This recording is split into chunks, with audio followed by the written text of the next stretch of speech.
মেঘনা নদীতে এই সেতু নির্মাণ হলে ব্রাহ্মণবাড়িয়ার বাঞ্ছারামপুর ও নারায়ণগঞ্জের ২৫০০ উপজেলার উপর দিয়ে সরকারের অগ্রাধিকার প্রকল্প বাংলাদেশ ভারত বা আখাউড়া আগরতলা স্থলবন্দর যোগাযোগও সহজ হবে। এতে অন্তত ৫০ কিলোমিটার দূরত্ব কমে আসবে। পাশাপাশি ঢাকা সিলেট ও ঢাকা চট্টগ্রামের দূরত্ব কমে আসবে।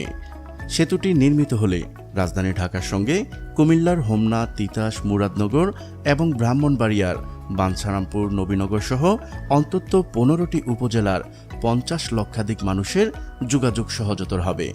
সেতুটি নির্মাণ হলে সোনারগাঁ উপজেলার বাস্তল ও রূপগঞ্জ উপজেলার ভুলতা এলাকায় ঢাকা বাইপাস বা এশিয়ান হাইওয়ে দিয়ে বিকল্প হিসেবে ঢাকা সিলেট ও ঢাকা চট্টগ্রাম রুটে যান চলাচল করতে পারবে। এতে ঢাকা, মেঘনা, দাউদকান্দি, ময়নামতির দূরত্ব অন্তত ১০ কিলোমিটার কমে আসবে। অন্যদিকে ঢাকা সিলেট রুটের দূরত্ব ১৫ কিলোমিটার কমবে।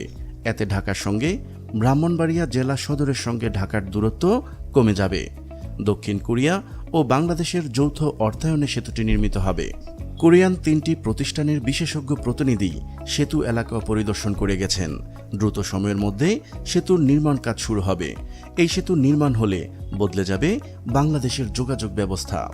সেতু নির্মাণের প্রাথমিক ধাপ হিসেবে ২০১১ সালে মেঘনা নদীতে বিশনন্দী, করিকান্দিতে ফেরি চালু হয়। ২৫০০ ও বাঞ্ছারামপুর উপজেলা সহ ব্রাহ্মণবাড়িয়া, কুমিল্লা জেলা সহ অনেক জেলার লাখো মানুষ অতি স্বল্প সময়ে ঢাকা যাতায়াত করছেন। মেঘনা নদীর উপর সেতু নির্মিত হলে কয়েকটি জেলার সঙ্গে ঢাকার দূরত্ব কমবে। এই এলাকায় ব্যবসা বাণিজ্যে একটি বড় ক্ষেত্র তৈরি হবে। সর্বোপরি মানুষের দুর্ভোগ লাঘব হবে। প্রিয় দর্শক, আজ এই পর্যন্তই। শুরু থেকে শেষ পর্যন্ত চেষ্টা করেছি